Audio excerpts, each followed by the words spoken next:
नमस्ते भैया बहनी चाची माई लोगन। आज मैं एक गीत लेके आई हूँ, आप लोगन को अगर अच्छा लगे तो लाइक करना। कहाँ गई लड़िकैया बताव जरा, कहाँ गई लड़िकैया बताव जरा। पहले के मैया दाल रोटी खियावैं, पहले के मैया दाल रोटी खियावैं। दाल रोटी खियावैं चंदा मामा देखावैं, दाल रोटी खियावैं चंदा मामा देखावैं।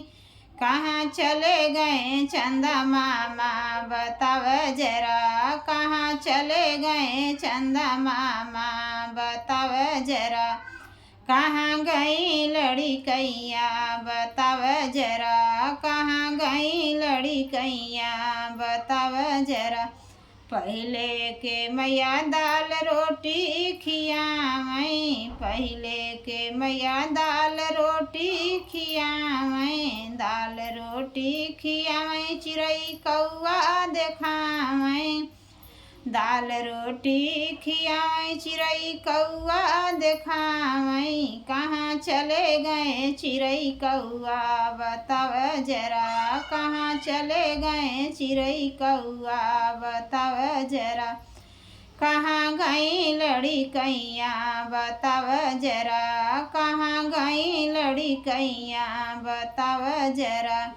पहले के मैया झुन झुनवा बजावैं, पहले के मैया झुन झुनवा बजावैं।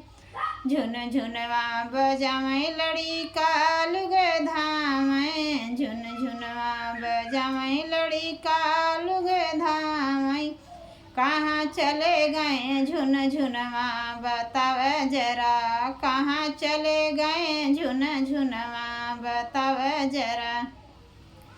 कहाँ गई लड़िकैया बताव जरा, कहाँ गई लड़िकैया बताव जरा। पहले के लड़का गुल्ली टेना खेलैं, पहले के लड़का गुल्ली टेना खेलैं।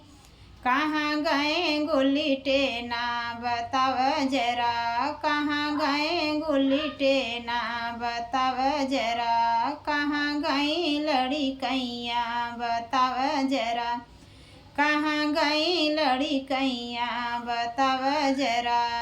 कहाँ गई लड़िकैया बताव जरा। कहाँ चला गया कुली खेलवरवा बताव जरा, कहाँ चला गया कुली खेलवरवा बताव जरा। कहाँ चला गया कुली खेलवरवा बताव जरा। कहाँ गई लड़िकैया बताव जरा, कहाँ गई लड़िकैया बताव जरा।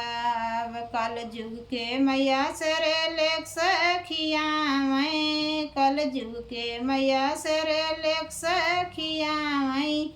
सेरेलेक्स खियावैं मोबाइल देखावैं, सेरेलेक्स खियावैं मोबाइल देखावैं। ई मोबाइल खा गई सारी लड़िकैया सुनो हो लोगो, ई मोबाइल खा गई सारी लड़िकैया सुनो हो लोगो। ई मोबाइल खा गई सारा खेलवरवा सुनो हो लोगो, ई मोबाइल खा गई सारा खेलवरवा सुनो हो लोगो। कल जुग के मैया सेरेलेक्स खियावैं, कल जुग के मैया सेरेलेक्स खियावैं। सेरेलेक्स खियावैं मोबाइल देखावैं, सेरेलेक्स खियावैं मोबाइल देखावैं। लई गे सारा खेलवरवा सुनो हो लोग, ए मोबाइल ले गई सारा खेलवरवा सुनो हो लोगो। ई मोबाइल खा गई सारा खेलवरवा सुनो हो लोगो।